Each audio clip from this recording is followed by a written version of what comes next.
What would it be like to start your life over? To shed all the baggage, fears, and limitations that hold you back?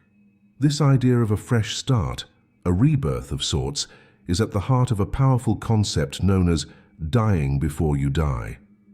It's not about physical death, but about letting go of old ways of thinking and being. This video will explore how this metaphorical death can lead to profound changes in your life. Dying before you die is a phrase that might sound strange at first, but it holds a deep meaning. It's about ending one chapter of your life to begin another, all while you're still very much alive. This concept asks you to look at your life with new eyes, to question your beliefs, habits, and the person you've become. It's a chance to reshape your identity and your future. When we talk about letting go, we're referring to the power of release. Think about all the things you carry with you day to day, old hurts, limiting beliefs, habits that no longer serve you. These act like weights, holding you down and keeping you from reaching your full potential. The process of dying before you die involves identifying these burdens and consciously choosing to let them go. It's not always easy, but it's incredibly freeing. Letting go creates space in your life. When you clear out the old, you make room for new experiences, new thoughts, and new ways of being. It's like clearing out a cluttered room.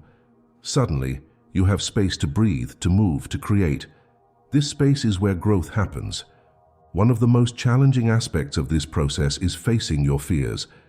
We all have fears that hold us back. Fear of failure, fear of change, fear of the unknown. These fears can keep us stuck in patterns that don't serve us. Dying before you die requires us to look these fears in the eye. It's about acknowledging them, understanding where they come from, and then choosing to move forward despite them. Growth often happens when we step out of our comfort zone. By facing our fears, we expand our boundaries and discover strengths we didn't know we had. It's not about being fearless, it's about being brave enough to act even when we're afraid. As we let go of old patterns and face our fears, we begin a process of rediscovering our true selves. Over time, we all build up layers of conditioning, from our families, our cultures, our experiences. These layers can obscure who we really are at our core. The process of dying before you die is like peeling away these layers, getting back to our authentic selves. This journey of self-discovery involves questioning everything you thought you knew about yourself. What do you truly value? What brings you joy? What are your natural talents and inclinations? By stripping away the expectations and beliefs you've accumulated over the years, you can connect with your true essence. An important part of this process is learning the art of surrender. This doesn't mean giving up or being passive. Instead, it's about accepting what you can't control and focusing your energy on what you can. It's recognizing that life doesn't always go according to plan, and that's okay. Surrender allows you to find peace in the present moment. Instead of constantly striving and struggling, you learn to flow with life. This doesn't mean you stop working towards your goals, but rather that you do so with a sense of ease and acceptance. As you go through this process of letting go, facing fears and rediscovering yourself, you experience a kind of rebirth. You begin to see the world with new eyes. Things that used to bother you might no longer seem important. You might discover new passions or reconnect with old ones. It's like pressing a reset button on your life. This rebirth brings with it a sense of renewal. You might feel more energized, more creative, more open to possibilities. Life can take on a new vibrancy as you approach it from this fresh perspective. While the concept of dying before you die might sound abstract, there are practical steps you can take to incorporate it into your life. One powerful practice is self-reflection. This could involve journaling, meditation, taking time each day to check in with yourself. Ask yourself questions like, what am I holding on to that no longer serves me? What fears are holding me back? What do I truly want in life? Another helpful technique is mindfulness. This involves staying present in the moment, observing your thoughts and feelings without judgment. Mindfulness can help you become more aware of your patterns and reactions, making it easier to choose new responses. Practicing gratitude is another way to shift your perspective. By focusing on what you're thankful for, you can begin to let go of negative thoughts and cultivate a more positive outlook. As you go through this process of personal change, you'll likely notice that it has a ripple effect on your relationships and the world around you. As you become more authentic and at peace with yourself, your interactions with others often improve. You might find yourself more patient, more understanding, more able to connect deeply with others. Your personal growth can also inspire those around you.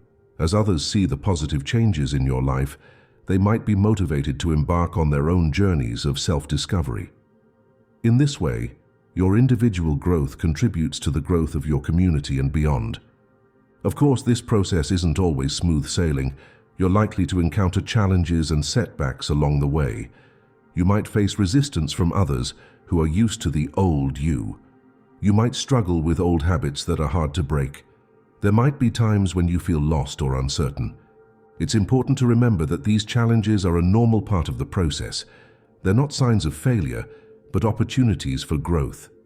When you encounter setbacks, treat yourself with kindness and patience. Remember why you started this journey in the first place and recommit to your path. It's also crucial to understand that dying before you die isn't a one-time event. It's an ongoing process of growth and evolution. Life is constantly changing, and so are we. The work of self-discovery and letting go is something we can return to again and again throughout our lives. Each time we go through this process, we have the opportunity to peel away more layers, to let go of more baggage, to align ourselves more closely with our true selves. It's a lifelong journey of growth and self-realization. Many people have experienced profound changes through this process of metaphorical death and rebirth. While everyone's journey is unique, there are common themes that emerge. People often report feeling lighter, more at peace, more authentic. They describe a sense of freedom and possibility that they hadn't experienced before. Some find new purpose or direction in their lives. Others report improved relationships, better health, or a deeper sense of spiritual connection. The specific outcomes vary, but the overall impact is often described as life-changing. This exploration of dying before you die, let's recap the key points. This concept is about letting go of old patterns, facing your fears, and rediscovering your true self. It involves the power of surrender, the joy of rebirth, and the ongoing process of growth and evolution. Remember, this journey is deeply personal. There's no one-size-fits-all approach. The specific steps you take and the changes you experience will be unique to you. What matters is your willingness to look within, to question, to let go, and to grow. The process of dying before you die can be challenging, but it's also incredibly rewarding. It offers the opportunity to live more fully, more authentically, more joyfully. It's a chance to create a life that truly reflects who you are at your core. So, as you go forward from here, consider what aspects of yourself or your life you might be ready to let go of. What fears might you be willing to face? What parts of your true self are waiting to be rediscovered? Remember, every moment is an opportunity for a new beginning. Every day is a chance to die to your old self and be reborn. This concept of dying before you die invites us to look at life differently. It challenges us to question our assumptions, to examine our beliefs, and to consider who we really are beneath all the layers we've accumulated over the years. It's an invitation to live more consciously, more intentionally. When we engage in this process, we often find that many of the things we thought were essential to our identity aren't really that important after all. We might discover that the career we've been pursuing doesn't align with our true values, or that the relationships we've been struggling to maintain aren't serving our highest good, or that the goals we've been chasing aren't actually what we want. This realization can be unsettling at first.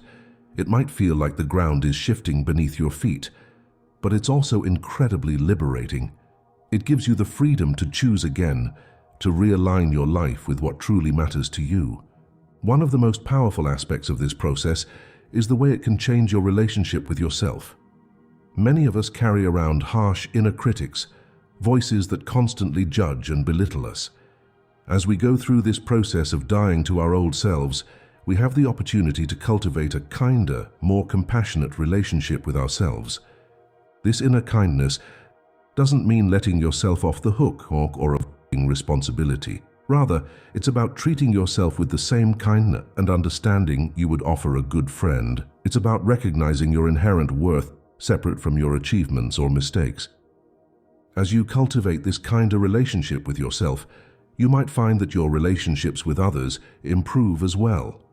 When we're at peace with ourselves, we're often better able to connect with others. We're less likely to project our insecurities onto them or to seek their approval to validate our worth. This process can also shift your perspective on success and failure.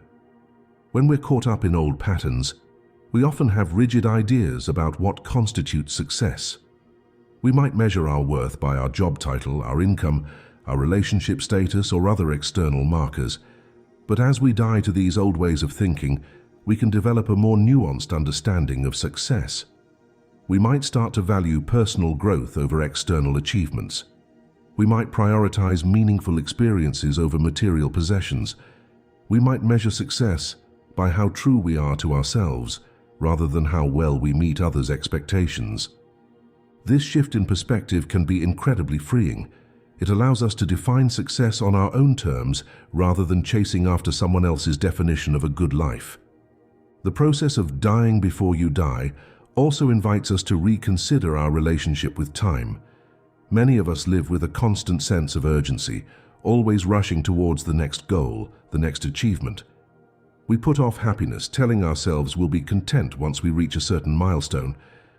But this metaphorical death asks us to consider, what if this moment right now is all we have?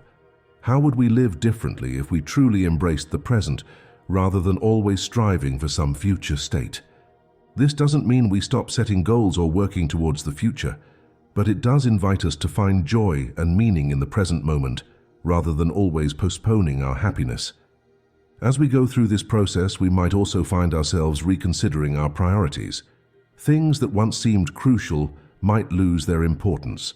We might find ourselves drawn to new interests or rediscovering passions we'd long forgotten. This reprioritization can lead to significant changes in how we spend our time and energy.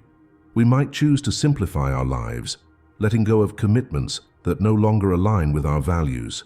We might decide to pursue a long-held dream that we'd previously dismissed as impractical. These changes can sometimes be met with resistance, both from ourselves and from others. Change can be uncomfortable, and those around us might struggle to understand or accept the new version of ourselves that's emerging. It's important to be patient during this process, both with yourself and with others. Remember that growth takes time, and it's okay to move at your own pace. It's also okay if not everyone understands or supports your journey. What matters is that you're being true to yourself. As you go through this process of dying to your old self, you might find yourself becoming more aware of your interconnectedness with the world around you. As we let go of ego-driven concerns, we often develop a greater sense of empathy and connection with others. This expanded awareness can lead to a deeper sense of responsibility towards our communities and our planet. You might find yourself more motivated to contribute positively to the world, not out of obligation, but out of a genuine sense of connection and care. Remember, the goal of this process isn't to become a completely different person. It's about peeling away the layers that aren't truly you, so that your authentic self can shine through. It's about aligning your outer life with your inner truth. This alignment can bring a profound sense of peace and fulfillment. When we're living in harmony with our true selves, life often feels easier. We're not constantly fighting against our nature or trying to fit into roles that don't suit us. Of course, this doesn't mean life becomes perfect or free from challenges, but it does mean that we're better equipped to handle whatever life throws our way. We're more resilient, more grounded in who we are and what we value. As we near the end of this exploration, it's worth considering, what might your life look like if you embrace this concept of dying before you die? How might your relationships change, your work, your daily experiences? Imagine waking up each day feeling aligned with your true self. Imagine approaching challenges with a sense of peace and acceptance, rather than fear and resistance. Imagine living each moment fully, rather than always waiting for the next thing. This is the potential that lies within the concept of dying before you die. It's not about reaching a state of perfection, but about living more authentically, more fully, more consciously. As you move forward from here, consider taking small steps towards this metaphorical rebirth. Maybe it's spending a few minutes each day in quiet reflection. Maybe it's questioning a long-held belief that no longer feels true. Maybe it's letting go of a habit that doesn't serve you. Remember, this is a personal journey. There's no right or wrong way to do it. What matters is your intention to grow, to let go of what no longer serves you, and to live more authentically. The concept of dying before you die offers us a powerful tool for personal growth and transformation. It invites us to let go, to face our fears, to rediscover our true selves. It's a journey of rebirth, renewal, and continual evolution. This journey isn't always easy, but it's deeply rewarding. It offers the possibility of living a life that's more authentic, more fulfilling, and more aligned with our true nature.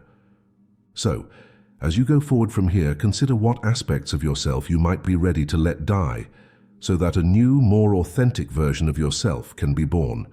Remember, every moment offers the opportunity for a new beginning. Every day is a chance to die to your old self and be reborn into a more authentic, more fulfilling life. Thank you for joining me on this exploration of how dying before you die can change your life. I hope you found it inspiring and thought-provoking. Remember, the power to transform your life lies within you. The journey starts whenever you're ready to take that first step.